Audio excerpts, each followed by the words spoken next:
Hello folks, this is Chef Cutting. Today I'm going to talk to you about knives. Now, there is a huge controversy on how and why you should purchase Japanese, German. I will tell you that I'm going to go through a few, advantages of each of the different knives, but this is one thing as a beginner chef you should always realize from the very beginning of this search, because I'm touching on something that is very, very personal to a lot of chefs. Okay, and that is that it is indeed subjective.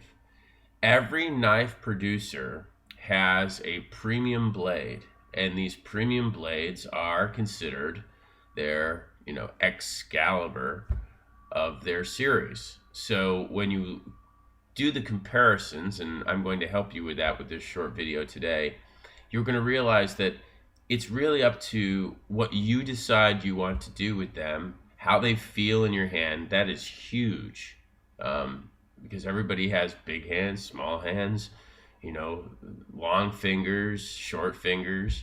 I have stubby fingers. My fingers are stubby, so I prefer to use Wusthof because Wusthof has a very solid blade. And I will be reviewing a Wusthof blade with you today physically, but I will also show you in some schematics what some of these blades look like from the perspective of the manufacturer. So without further ado, we'll just get started then. But please remember, I am not in any way telling you that Wusthof is the best blade. I want you to make your own decisions. You got to get out there and you got to look at them. If you're going to culinary school, I'm sure a lot of the manufacturers will send their reps out there to show you the blades or to let you try some of them. But at the end of the day, you need to get out to the stores and you need to feel how they feel in your hand. And you also need to feel how they feel cutting through your food. Okay, so let's go ahead and get started. First thing I want to do is talk to you about the build of a blade. So here we go. Now in this schematic, you're going to see the blade broken down into several parts. Obviously, the first thing and the most important thing is the blade. And that can be, long, short, wide, narrow, depending on the type of knife you're going to use, and we'll get into that shortly.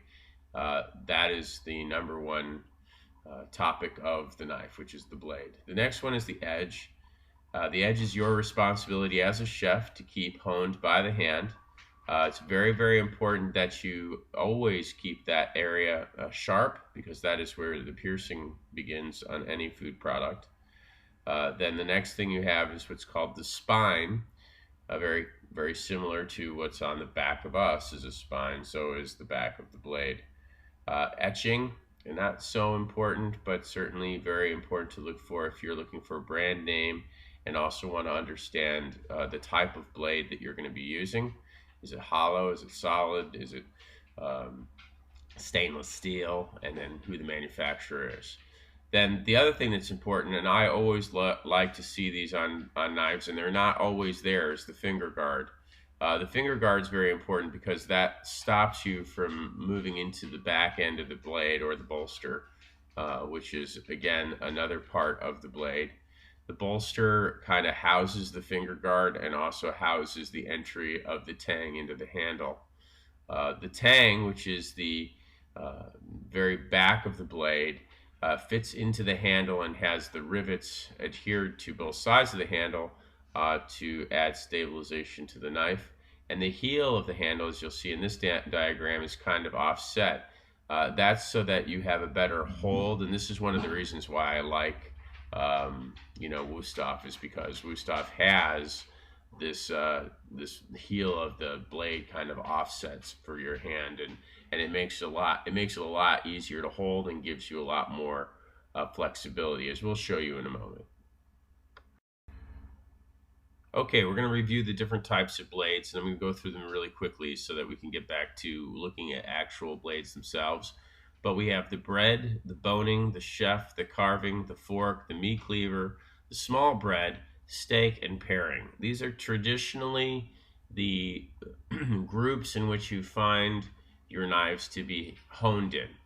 The bread knife is a serrated knife. I'll show you serrated in a moment. The boning knife is a little offset at the top at a 45-degree angle, very similar to a surgeon's knife, so that you can cut through cartilage and bone that you can't necessarily see while you're working with the meat or the specific product that you're cutting through. The chef's knife is an all-around knife. This is the one you want to keep with you at all times, and certainly sharpening is very important. All the knives need a sharpener.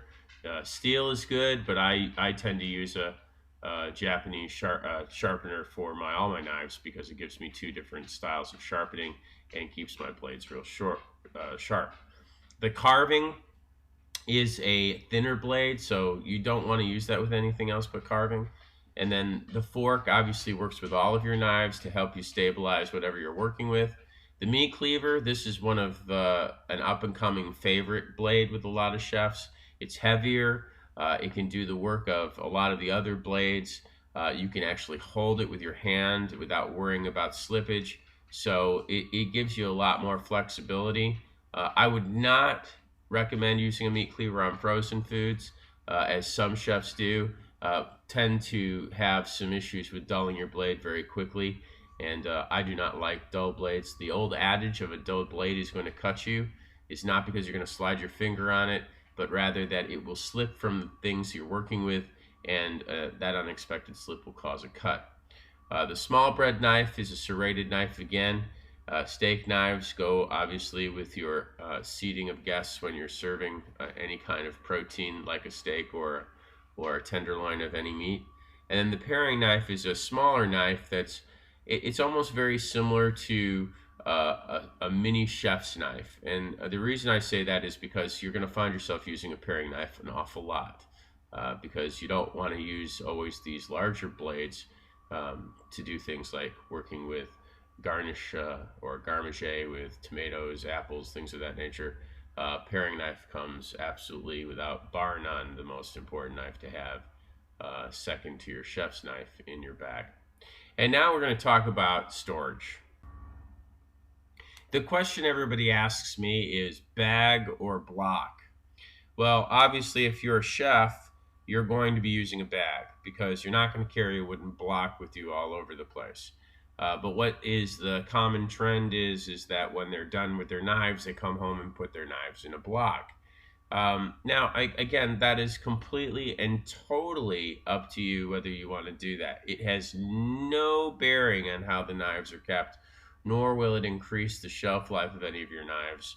It's just a preference. Me personally, I keep my knives in the bag all the time, and I make sure that when I put them back in the bag, I've sharpened them. So I guess my advice to you here on storage would be, before you put your knives away, make sure they're all sharp, they're all clean, they're all dry, and you place them in a place where you know they're going to be easily accessible for you the next time you need to use them. So we've gone ahead and looked at all the different types of knives. We've talked about the schematic of the build of the knife.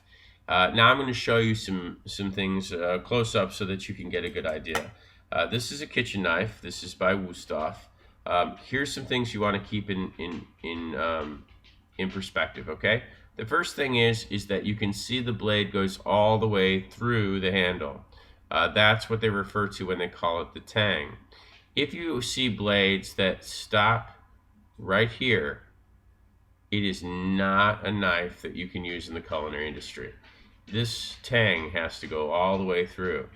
And you can see the tang is completely finished with flush rivets. If you actually can see the rivets come out of the handle, again, poorly designed, not worth your money.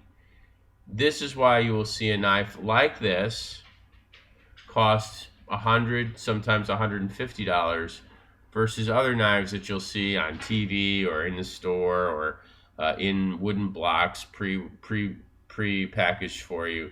For the price of one blade, you get the whole set. They will never look like that or look like that. Now, the last thing you're going to see is the emblem. Now, most of the time, you will never see people like Wusthof or Hinkle or Batten or Clayton You'll never see any of those guys make anything but this. Unfortunately, in these days and times, when value is everything to the consumer, all of them have given into that. So you have to be really, really careful not to purchase a Hinkle or a Wusthof set that really isn't their quality. Now here is an example of a serrated knife. This is a serrated blade, little mini blades throughout the blade. Again, I will show you. My knife goes all the way through. Beautiful. Also, you'll see the rivets. Flush. Don't ever go anywhere else. Why? I'll show you why. This is a Wusthof blade too. What do you see there? Uh-oh. What's going on? No rivets? Where's the tang? Why are they hiding the tang? Well, that's because there is no tang. This Wusthof blade, as much as impressive that it is a cheap one. And I hate saying that, but it is. And they all resorted to that. So now that we've talked about the kind of knife to look at, I also want to talk to you a little bit about what kind of knives you want to make a part of your set. I use a bag. I always have a boning knife. I always have a cleaver. I always have a paring knife, and I always have a chef knife, and I always have a bread knife. Top 5. Those are the ones you always want to use. If you don't have those knives in your set, you will not be able to use knives correctly or efficiently when you're in the kitchen. So please make sure that you make those knives the most important knives you have. Also, I'm going to talk to you about serrated knives. I told you in the previous part of this video that a serrated knife is used for bread. That is the most ideal way to use a serrated knife. However, I have used serrated knives for a number of things. I use them to cut vegetables. I use them to cut through sometimes harder surfaces that I can't get through with the chef's blade. A serrated knife has mini blades in it, so it's used to be more durable than a regular straight blade. Also, when you're using a serrated knife, when you want to sharpen it, it is very important to take the knife and go like so, versus what you would do with a straight knife, which is to go straight down the sharpening blade, or with the steel like that, rather than, because what you're going to end up doing is you're going to speed up the life of the serrated blade. So make sure that no matter what you do and what type of knife you purchase, that you put 3 things into effect. First, decide your storage. Second, always have a maintenance plan for your knives, i.e. cleaning them, sharpening them, and make that habit every time you put the knives away, sharpen them, because then you'll always have a sharp set. And the last thing, what kind of knife do you want to own? Do you want to own a brand name? Do you want to own something that's going to feel good in your hand? Do you want to own something that is nouveau? I mean, the Japanese knives, they all have holes in the blade, and they do that to make them lighter. There's a lot of controversy as to whether or not that's a better blade or not. But you really have to decide what kind of blade you want. But those are the 3 things I would recommend you look for. And once you've made that choice, it's almost like a marriage. So take the time, figure it out. And I promise you, once you do make that decision, you are going to be a representative of that brand for the remainder of your life. So anyways, this is Chef Cutting, wishing you the best with your career and your choices in knives. And look forward to hearing all the great stories you have on how you've made your decisions to come to the marriage of you and your knives.